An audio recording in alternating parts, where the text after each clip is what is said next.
1. Intro. Here's a question no one asks until it's too late. What happens when the quiet one stops explaining, and the strong one finally cracks? She didn't slam doors or raise her voice. She just went still. The texts got shorter. The smiles stopped reaching her eyes. And the apartment learned a new kind of silence, the kind that echoes. He told himself it meant peace. It didn't. It meant the countdown had started. Tonight, you'll hear how a man with all the words lost the only one that mattered because he didn't listen. If someone you love has gone quiet lately, this is for you. Before we continue, hit subscribe to Hidden Angle Podcast, then come closer. This isn't noise, it's a warning. 2. Setup.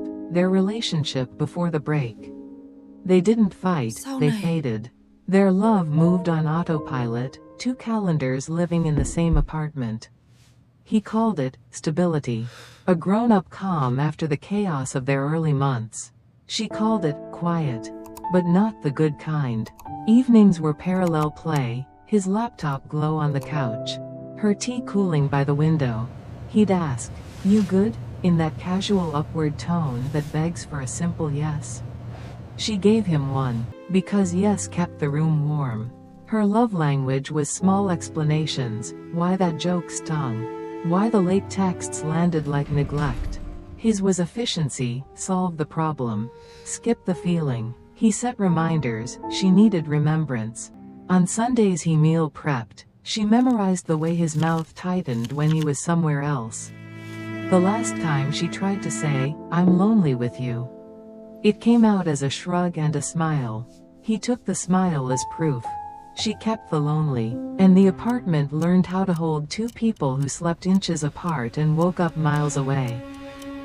3. Inciting incident, her silence. Her silence didn't arrive like a storm. It seeped in, quiet as breath on cold glass. At first, he didn't notice, most people don't. It began with the soft pauses. Those moments when she used to fill the space with gentle explanations. She'd say, "Hey, that joke kind of hurt." Or, "Can we talk about last night?" But one day, she didn't. She swallowed the words, and he mistook the swallowing for peace. Just tired. She stopped finishing her sentences. Stopped starting new ones. Her "it's fine" became a period instead of an invitation. When something stung, she didn't flinch, she simply folded inward, like someone tucking a fragile note into a drawer and locking it. He'd walk into the room and see her stare at her tea, hands wrapped around the mug as if it were the only warm thing left in the apartment. He'd kiss her on the temple. She'd smile back, but the smile sat on her face the way a picture frame sits on a wall, present, but not lived in. And because she didn't complain, he believed she wasn't hurting. Silence gave him permission he didn't know he was taking, permission to stay distracted, to answer emails during dinner, to treat her nodding as understanding instead of surrender. He didn't realize nods can be a white flag. The night she officially stopped trying was so ordinary he forgot it happened.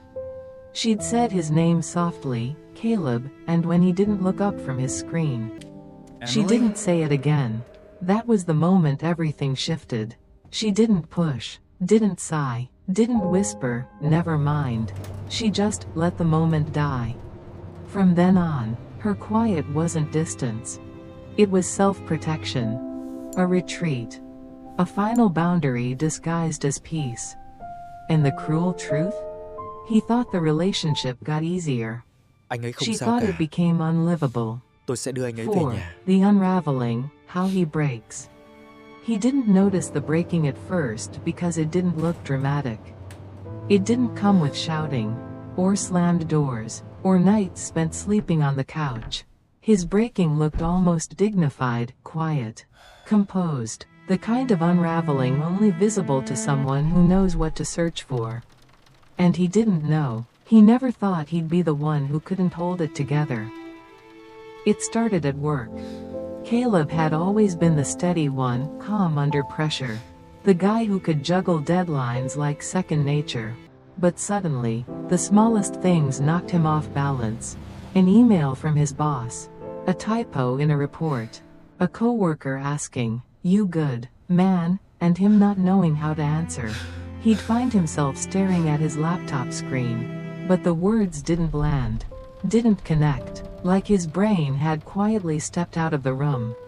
At home, he tried to act normal. He'd bring her takeout from her favorite place, thinking food solved what silence didn't. He'd ask, "Long day?" hoping she'd give him something, anything, to work with. She always replied softly, "Just tired." She wasn't tired, she was disappearing, and he didn't know how to stop her without admitting he'd caused it. The nights were the worst.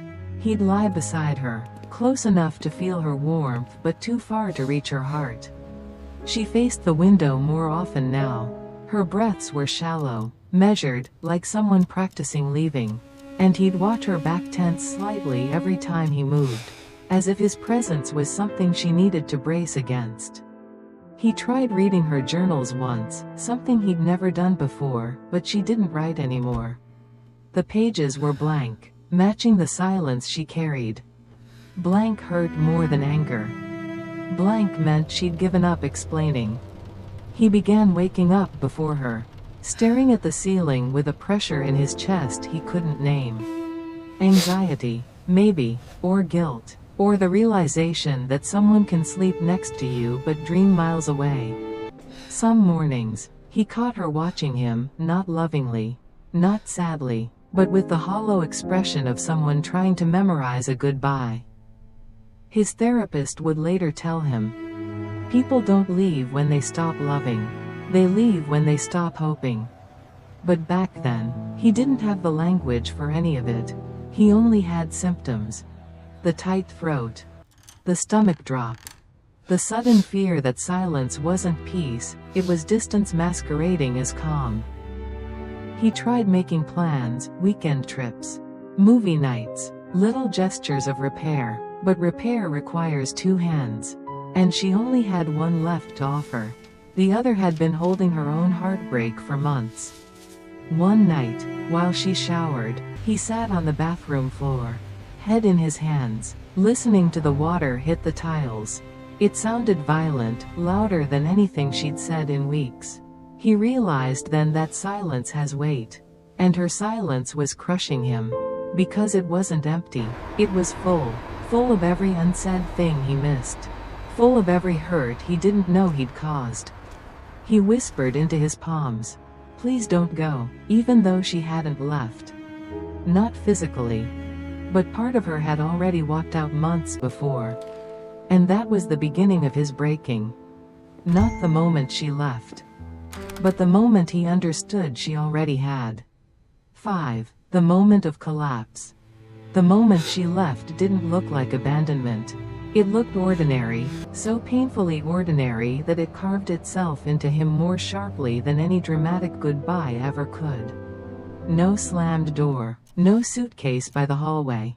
Just absence disguised as routine. Her favorite sweater was gone from the hook. Her toothbrush missing from the sink.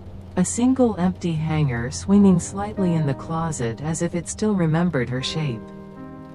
He walked through the apartment in slow motion. The way someone walks through a crime scene they already know the outcome of. The tea mug she always used was washed and placed upside down on the rack, her quiet way of cleaning up after herself one last time. Her pillow looked untouched, smoothed over like she didn't want to leave wrinkles he could cling to. What broke him wasn't the emptiness. It was the intention behind it. She left quietly because she knew he only noticed loud things. He called her name once, Emily, and the apartment swallowed it whole. It echoed off the walls, came back thinner, like even the room couldn't pretend she was still there. His knees buckled before his mind understood what was happening. He grabbed the edge of the counter as his breath collapsed into shallow pieces. This wasn't heartbreak the way movies show it. This was the body shutting down because it finally registered what the heart had known for months. He went to the bedroom and found a single note, not a goodbye. Just a receipt for the dry cleaning she'd picked up for him. That was her love, thoughtful even in departure. And somehow, that small act was the knife twist. She didn't leave to hurt him. She left because staying was hurting her. He sat on the floor, palms pressed against his forehead. And for the first time in years, he cried without restraint, quiet, shaking. The kind of cry born from realizing you weren't abandoned, you were outgrown. And in that moment, he wasn't angry. He wasn't confused. He was simply too late. 6. The revelation, what her silence really meant. He didn't understand the full truth until days later, when her friend Mia called. Not to accuse him, not to defend her, just to fill in the quiet he'd never asked about.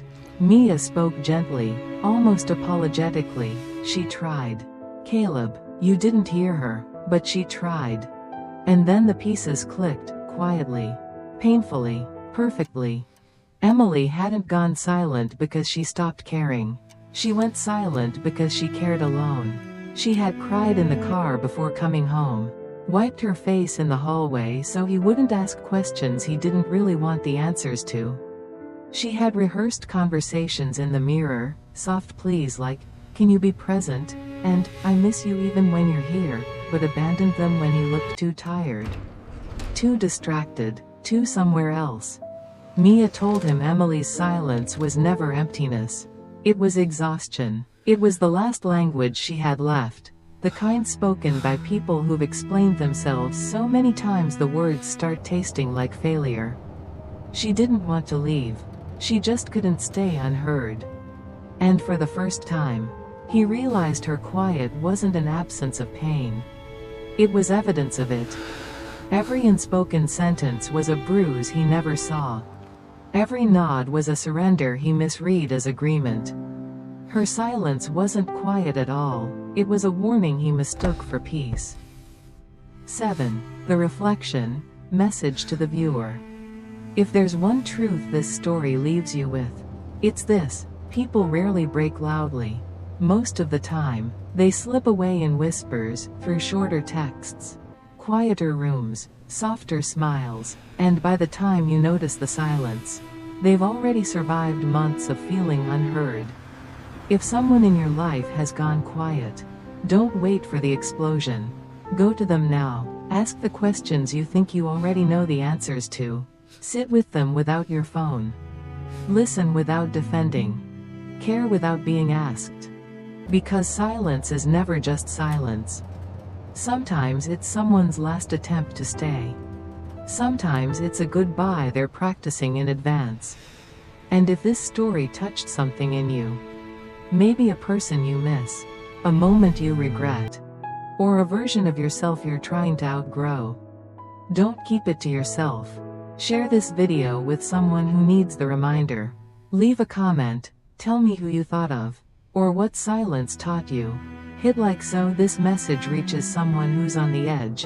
And if you want more stories that crack us open just enough to let the light in, subscribe to Hidden Angle Podcast. Your next story is already waiting.